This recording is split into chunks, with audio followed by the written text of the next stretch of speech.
Hello दोस्तों, कैसे हैं आप लोग। Welcome to my YouTube channel Deepraj Commerce. आज हम लोग पढ़ने जा रहे हैं class 12th commerce subject business studies का chapter number 1 nature and significance of management.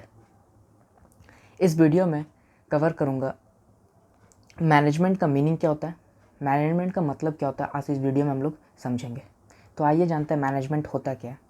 एक एग्जाम्पल से हम लोग समझने की कोशिश करते हैं मैनेजमेंट क्या होता है। ये राहुल है। राहुल का बर्थडे 15 तारीख को है और आज है 5 तारीख और इसको 10 दिन का टाइम मिला है। 10 दिन के बीच में 10 दिन का गैप है। तो राहुल सोचा इस बार कि वो बर्थडे अच्छा से सेलिब्रेट करेगा। इस बार अच्छा से सेलिब्रेट करेगा।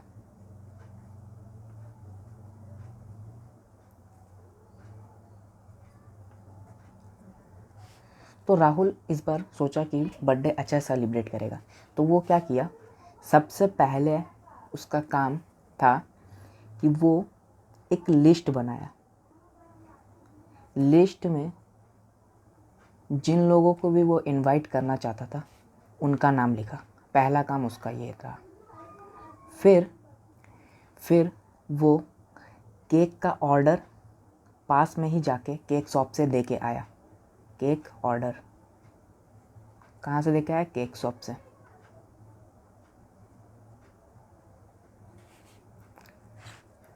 फिर क्या किया, वो जाके कैटरर वाला से मिला।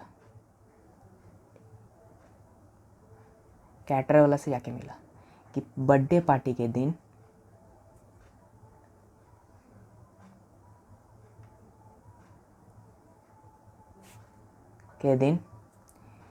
मेन्यू कौन कौन सा रहेगा। फिर वो रिबन्स और बलून जा कर के लेके आया। तो ये सारा काम करने में उसको 10 दिन लग गए। ये सारा काम करने में उसको 10 दिन लग गए। सबसे पहले वो जाके लिस्ट बनाया किनको किनको इनवाइट करना है, वो पहले किया। उसके बाद वो जाके केक का ऑर्डर दिया। केक शॉप से जाके कितना साइज का चाहिए केक, कितना बड़ा चाहिए, कितना कंपाउंड का चाहिए केक और कौन सा फ्लेवर का चाहिए।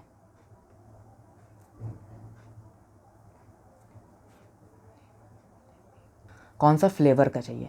फिर वो जाके कैटरर वाला से मिला। बर्थडे पार्टी के दिन मेन्यू कौन कौन सा रहेगा, खाने में क्या क्या रहेगा, वो जाके बात किया। फिर जाके रिबन और बलून्स वो जाके लाया। तो ये सारा काम करने में उसको 10 दिन लग गए। वही अगर राहुल ये सोचता कि उसका बर्थडे था 15 तारीख को, वो 2 या 3 दिन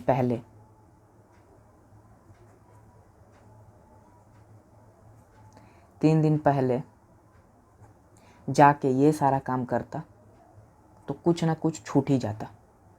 तो क्या होता, वो जिसको इनवाइट करना चाहता था कुछ ना कुछ पर्सन कम होता। केक का ऑर्डर वो उसको साइज उसके हिसाब से नहीं मिलता। वो जो फ्लेवर चाहता था वो नहीं मिलता उसको। कैटरर वाला मिल भी सकता था, नहीं भी मिल सकता था, कहीं और उसको काम मिल जाता। रिबन और बलून्स ये भी कुछ कम हो सकता था। तो राहुल ने ये सारा काम 10 दिन पहले से ही सोच रखा था। तो हम कह सकते हैं कि राहुल ने अपने बर्थडे को अच्छा से मैनेज किया था। बर्थडे को अच्छा से मैनेज किया था, तब जाके उसका बर्थडे अच्छा से सेलिब्रेट हो पाया। तो इन सब से हमको क्या पता चला दोस्तों, यही कि राहुल ने अपने बर्थडे को अच्छा से मैनेज किया, कुछ स्टेप्स फॉलो किया, तब जाके उसका बर्थडे अच्छे से मैनेज हो पाया। अगर राहुल वही 2 या 3 दिन पहले ये सारा काम करता तो कुछ ना कुछ भूल हो जाता, यही होता। तो हम लोग को थोड़ा बहुत मैनेजमेंट के बारे में क्लियर हो रहा है। तो आइए इसका डेफिनेशन पढ़ते हैं। Meaning of management according to modern concept, management is a process of getting things done with the aim of achieving goals effectively and efficiently.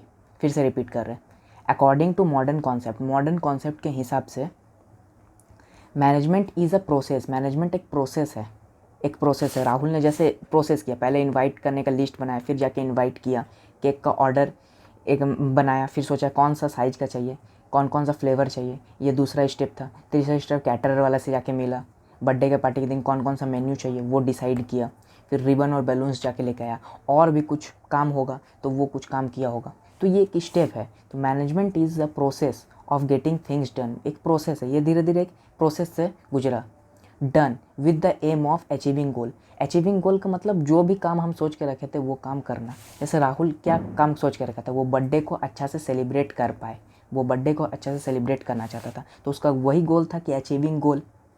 Effectively and efficiently. Effectively और इफ़िशिएंटली का मतलब होता है, इफेक्टिवली का मतलब होता है कोई भी काम को करना समय पे। अगर राहुल का बर्थडे था 15 तारीख को और ये सारा जो सामान था ये अगर मिलता उसको 16 तारीख को, तो कुछ वैल्यू रहता इस सब काम का? नहीं रहता। तो वही है कि इफ़ेक्टिवली का मतलब कोई भी काम करना, सही काम को करना, समय पे करना। एंड इफ़िशिएंटली का मतलब होता है कोई भी काम को करना मिनिमम कॉस्ट को देखते हुए, कम से कम खर्चा हो और रिसोर्सेज अच्छा से यूटिलाइज हो जाए। Minimum cost and optimum utilization of resources. कोई भी काम को कम से कम खर्चा में करना और रिसोर्सेज को बेस्ट तरीके से यूज़ करना, उसी का मतलब होता है एफिशिएंटली। तो आई थिंक आप लोग को मैनेजमेंट का कॉन्सेप्ट क्लियर हो गया होगा थोड़ा थोड़ा। मतलब कि मॉडर्न कॉन्सेप्ट के हिसाब से मैनेजमेंट एक प्रोसेस है कोई भी काम को करने का, विथ एम ऑफ, उसका एम मकसद ही रहेगा कि उस गोल को अचीव कर जाए, जो भी गोल है उसका अचीव कर जाए, इफेक्टिव तरीके से और इफ़िशिएंट तरीके से, ये दो तरीके से। आइए आगे बढ़ते हैं। यहाँ पर पहले में लिखा हुआ था management is a process. Management एक प्रोसेस है, फर्स्ट में यहाँ लिखा हुआ है। तो प्रोसेस के बारे में आइए रीड करते हैं। प्रोसेस क्या होता है? प्रोसेस रेफर्स टू सीरीज और सीक्वेंस। प्रोसेस एक स्टेप्स होता है, जैसे सीढ़ी में हम लोग चढ़ते हैं स्टेप बाय स्टेप, वैसे प्रोसेस एक स्टेप होता है। मैनेजमेंट इज़ अ प्रोसेस, और मैनेजमेंट भी सेम ही एक प्रोसेस है, स्टेप बाय स्टेप, बहुत सारा स्टेप इसमें आता है मैनेजमेंट में। Because it perform various series of function to get the things done. कोई भी काम करने का एक प्रोसेस है। जैसे मैनेजमेंट के अंदर हम लोग 5 प्रोसेस हम लोग पढ़ेंगे। Process of management. पहला प्रोसेस होता है मैनेजमेंट का प्लानिंग। दूसरा प्रोसेस होता है मैनेजमेंट का ऑर्गेनाइजिंग।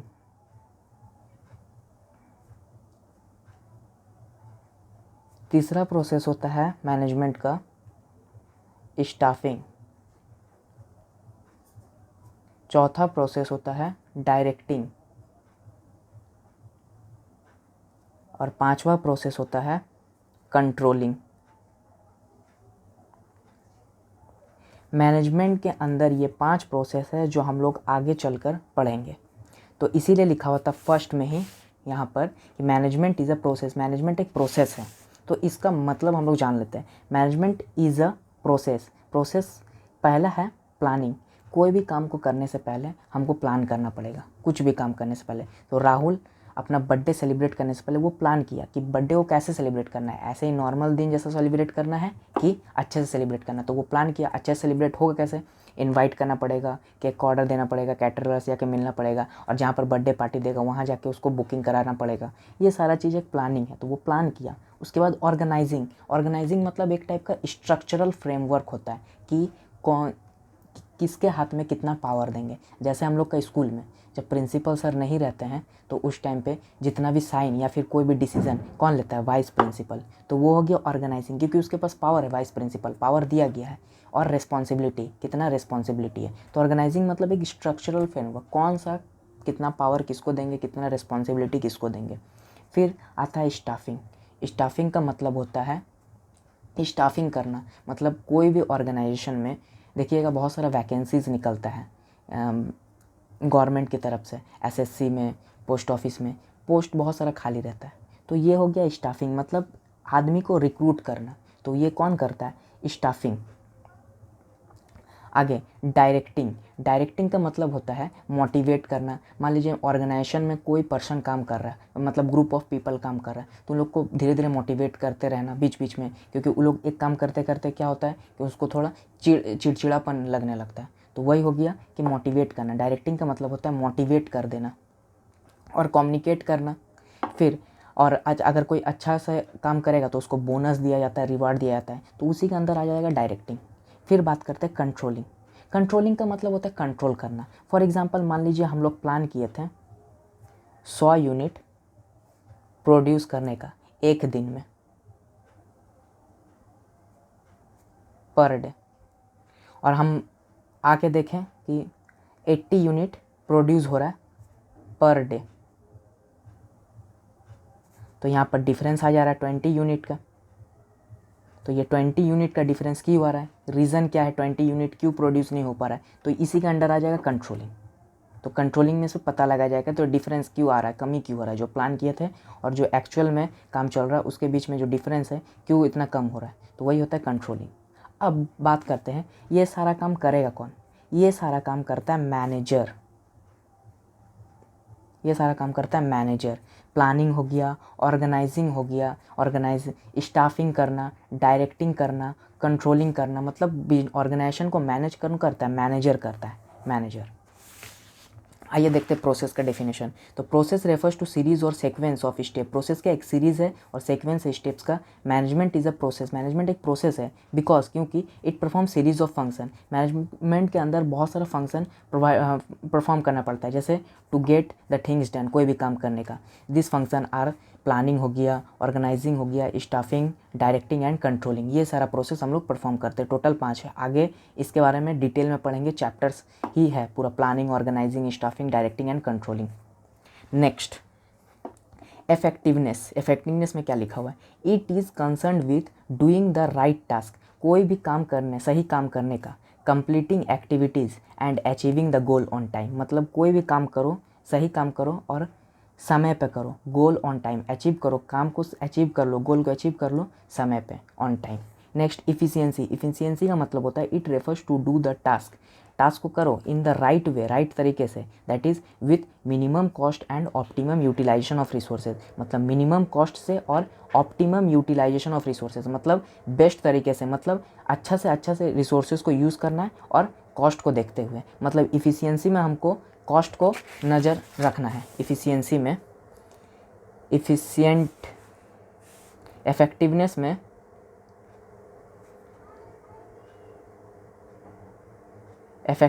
में हम लोग टाइम को देखते हैं और इफ़िशियंसी में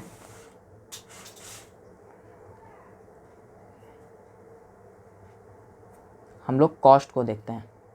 हमने इफ़िशियंसी में टाइम को नज़र करते हैं और इफ़िशियंसी, इफेक्टिवनेस में टाइम को और इफ़िशियंसी में कॉस्ट में। ये याद रखने का शॉर्ट तरीका है। और अच्छा मतलब कॉस्ट कम से कम यूज़ हो और रिसोर्सेज अच्छा से, मतलब ऑप्टिमम यूटिलाइजेशन ऑफ रिसोर्सेज अच्छा से यूज़ हो पाए, अच्छा से रिसोर्सेज यूज़ हुआ है and optimum utilization of resources. इसी के अंडर क्या क्या लिखा हुआ है देखते हैं। It insist of using less input. देखिए यहाँ लिखा हुआ है लेस इनपुट, कम से कम इनपुट यूज़ हो, सच एज जैसे मनी हो गया, मटेरियल हो गया, इक्विपमेंट्स हो गया, पर्सनस हो गया, ठीक है। कम से कम इक्विपमेंट्स यूज़ हो टू गेट मोर आउटपुट, अच्छा से मतलब ज़्यादा से ज़्यादा आउटपुट मिले, लेकिन मटेरियल उसमें कम यूज़ हो, मनी मटेरियल। यहाँ तक क्लियर हो गया। फिर आगे हम लोग बढ़ते हैं। कुछ डेफिनेशन है जो डिफरेंट ऑथर ने दिया है। पहले ऑथर का नाम है जेम्स। जेम्स क्या बोलते हैं मैनेजमेंट से रिलेटेड में, मैनेजमेंट के बारे में। Management is the art of knowing exactly. Management एक आर्ट है, किसके बारे में जानना, what you want your man, आप क्या चाहते हो अपने मैन से, मतलब मैनेजर को जानना कि अपने एम्प्लॉयज़ से क्या चाहता है, टू डू क्या करना चाहता है, and then seeing that they do it, फिर उसको देखना कि वो क्या कर रहा है, it in the best and cheapest way. मतलब आपको ये ध्यान देना है कि आपको अपने मैन से, मतलब एम्प्लॉयज़ से क्या चाहिए, और आपको ये देखते रहना है कि वो जो काम करता है वो बेस्ट और चीपेस्ट वे में करे, मतलब कि कम से कम रिसोर्सेज को यूज़ करे। ये जेम्स के हिसाब से डेफिनेशन था। तो ये डेफिनेशन याद रखना होगा, एग्ज़ाम्स में आएगा तो लिखना होगा। Next, according to F W Taylor क्या बोलते हैं? Management is the coordination of all resources. Management क्या एक कोऑर्डिनेशन है, मतलब कि एक साथ में सारा कोऑर्डिनेट हो रहा है, मतलब सारा काम एक साथ। मैनेजर को ये देखना पड़ता है कि सारा एक साथ में काम हो रहा है कि नहीं। मतलब जैसे एम्प्लॉयज़ हो गया, सारा एक साथ में काम कर रहा है कि नहीं सारा एम्प्लॉयज़। ऐसा नहीं ना कोई एम्प्लॉयज़ फाकी मार रहा है, या फिर ऐसा नहीं ना कोई एम्प्लॉयज़ काम करने का मन नहीं है उसको। तो वही हो गया, मैनेजमेंट एक कोऑर्डिनेशन है ऑफ ऑल रिसोर्सेज, जितना भी रिसोर्सेज है, थ्रू द प्रोसेस ऑफ किस किस के प्रोसेस से? प्लानिंग के प्रोसेस से, ऑर्गेनाइजिंग, डायरेक्टिंग एंड कंट्रोलिंग के प्रोसेस से, in order to attain stated objective, अपने ऑब्जेक्टिव को अटेंड करना। ये था आपका डेफिनेशन कुछ। आई होप आपको वीडियो पसंद आई होगी। पसंद आया तो लाइक करना, शेयर करना एंड सब्सक्राइब करना। Thank you.